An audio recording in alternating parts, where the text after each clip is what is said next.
You ask Tiger to solve. This deals with linear equations with one unknown. The final result is x equals 2. Let's solve it step by step. Simplify the expression. Expand the parentheses. Multiply the coefficients. Simplify the arithmetic. Group all constants on the right side of the equation.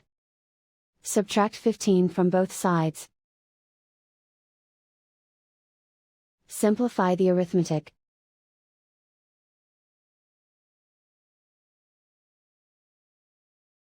Isolate the x.